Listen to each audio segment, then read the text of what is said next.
Magandang araw sa inyo. Ituturo ko po sa inyo kung paano po tayo magluto ng masarap na carrot cake. At mamaya po pagkatapos, ituturo ko po kung ano yung gamit ng bawat ingredients na atin pong ginamit. Nang sa gayon po, makita nyo kung ano yung mga dapat ninyong gawin, ano yung mga options ninyo sa pagbibake ng carrot cake. So, magsimula na po tayo. So, ito na po yung ating mga ingredients.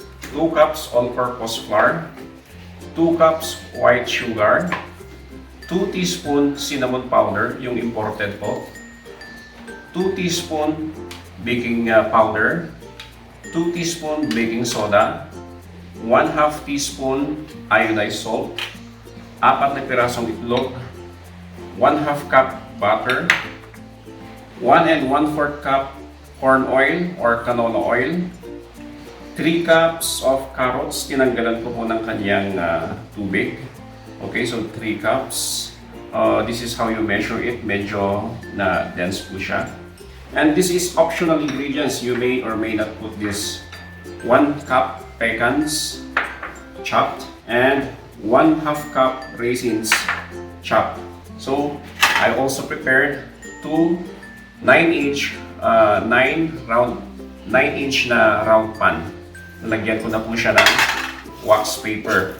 Okay. Kung una po natin gagawin, let us sift our all-purpose flour, our baking powder, our baking soda, our cinnamon powder, and our salt all together. Okay, so sift lang po. The purpose of this nang sa gayon po, bukol-bukol, mabiyak po siya.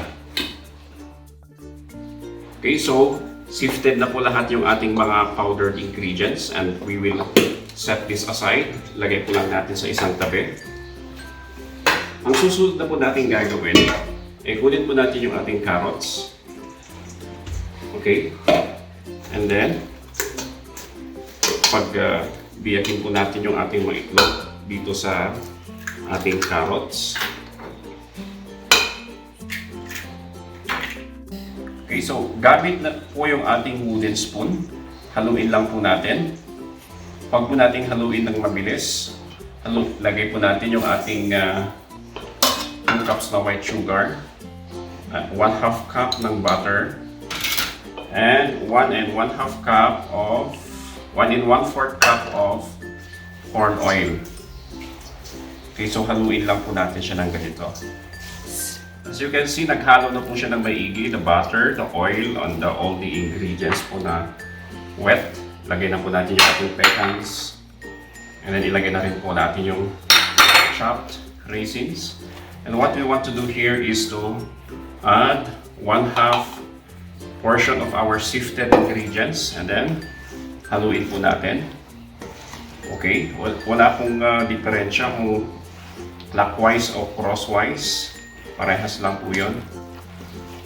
Okay, pag nahalo na po natin yung first ilagay po natin ulit ang natitira. Kasi, ganun lang po kasimple, ano? And then we will let our ingredients na mabasa. Ilalagay na po natin siya sa ating mga baking pans. Pantayin po natin. Okay, so maganda po na balanse yung kanyang pagkakalagay. Nang sa gayon po, yung dalawang pan, parehas po ang kanilang pagkakaluto. Kung gusto nyo po ng saktong-sakto, pwede nyo pong gamitin ang timbangan. Okay, so we have here our 2 pans ng carrot cake. Mas marami po sa kabila, so kuha tayo sa kabila. And we're going to remove the air and we will bake this for 40 minutes in a temperature of 180 degrees Celsius. Okay, para naman po sa ating frosting, isang buo na softened butter. Hindi po siya yung matigas, ano? Kaya ko po siyang pitpitin sa aking gamit ang aking kutsara. And then 1 can of condensed milk, and then 1/2 cup of powdered sugar. If you have mixer, mixer po niya hanggat medyo lumaki po yung volume niya. But what I want to do with this is to mix it manually. Okay. Ibiyakin muna natin yung ating butter and then we will mix it. Okay, ganito po ang paghahalo kung wala po kayong mixer, ano. Kailangan po malakas yung inyong kamay at i-beat nyo lang po siya hanggat lumaki yung kanyang volume. And we're going to mix this for about 4 minutes. Okay, so kinuha ko na po ito sa oven. Medyo malamig na po siya pero nararamdaman ko pa rin na mainit. Hindi po pa po natin pwedeng i-icingan yan, ano? Pero what I want to do is baliktarin ko muna siya dito mula sa aking serving plate. Okay. So as you can see, napaka-moist po niya. Nang tanggalin po natin yung kanyang So as you can see, tinanggal po siya sa kanyang pan and then I will let it cool. At ganito rin po ang gagawin natin dito sa kabila. Bago po natin siyang icingan, make sure na malamig na po yung ating carrot cake. Okay, makikita niyo po malamig na po yung ating carrot cake and as you can see sa itsura pa lang po ay very moist na po siya. So balikan po natin yung ating frosting. Ito po. Actually, hinahalo ko to kanina ng 5 minutes and this is okay. Pwede na po siyang gamitin. If you have electric mixer, pwede nyo pong gamitin. Magiging mas fluffy po yung inyong frosting. Okay? So, what I want to do with this is to put a little icing on top of my first cake. At lagyan po natin at atin pong i-spread. Katat lang po natin yung icing. Okay, and I will put my second layer. Kung ayaw nyo po ng masyadong matamis, huwag nyo pong ilagay lahat yung icing. So what I want to do with this is to ilagyan ko dito sa ibabaw niya, saka sa side. At ang gusto ko pong ilagay sa ibabaw niya ay pecans. Okay, so lalagyan po ng icing sa gilid. Ganyan lang po, no? Ganyan lang po nang lagay sa gilid. Okay. Now, what I want to do is to spread my icing on top. Okay, na frostingan ko na po siya. Nailagay ko na po yung kanyang frosting. What I want to do with this is use my bread knife. Paikutin ko lang po yung aking cake.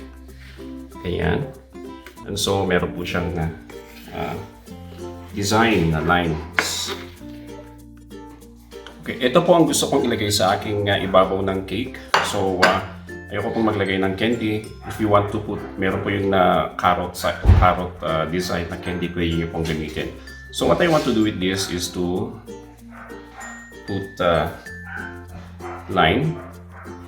Okay, sa gayon po maganda po yung kanyang itsura pag atin po ilalagay yung ating pecans.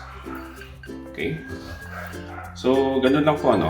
You crush the pecans and you put it on top. And that's it. Kung wala po kayong pecans, you may use almonds. Now, what I want to do with the rest of my pecans, ilagay ko lang po siya sa gilid to decorate my carrot cake, appetizing po para sa mga bata. Okay, so, napakadali po, kaya-kaya niyong gawin. This time of lockdown, naka-quarantine pa rin po tayo. Ito po yung mga masarap na meriendahin. So, there you go. Our super moist carrot cake. Ngayon naman po, pag-aaralan po natin kung ano po yung gamit ng mga ingredients. So, sa paggawa po ng carrot cake, of course, alam naman po natin yung gamit ng harina, at saka yung gamit po ng carrots, ano. Pero ito, yung egg po, yan po yung magbabind sa lahat po ng ingredients. Ito naman pong oil, kailangan po natin ito ilagay sa ating carrot cake para maging moist po yung ating carrot cake. So kung dadagdagan nyo pa po yung ganito niya, maging mas moist pa po siya. Yung asukal naman po, kung mabawasan nyo po yung asukal, syempre mababawasan yung tamis, pero magle-lessen talaga yung moisture ng ating carrot cake. Now, ito naman pong baking soda, magiging darker yung carrot natin, yung carrot cake natin. At saka yung baking powder, importante po yan para yung ating carrot cake, hindi po siya nakaumbok na gano'n. Hindi po siya parang bundok, kundi magiging flat po siya. Of course, alam naman po natin na gamit ng baking powder para umalsa po yung ating carrot cake. And of course, ang asin, ito po ay kailangan po natin nang sa gayon po yung ating carrot cake ay hindi po siya masyadong matamis. Now, kung nagustuhan niyo po yung ating recipe na carrot cake, mag-subscribe lang po, i-like, mag-comment, at kung ano pa yung mga gusto niyo pong i-bake natin, mag-comment lang po. Again, this is Lloyd, nagsasabi sa inyo na all things will work together for good.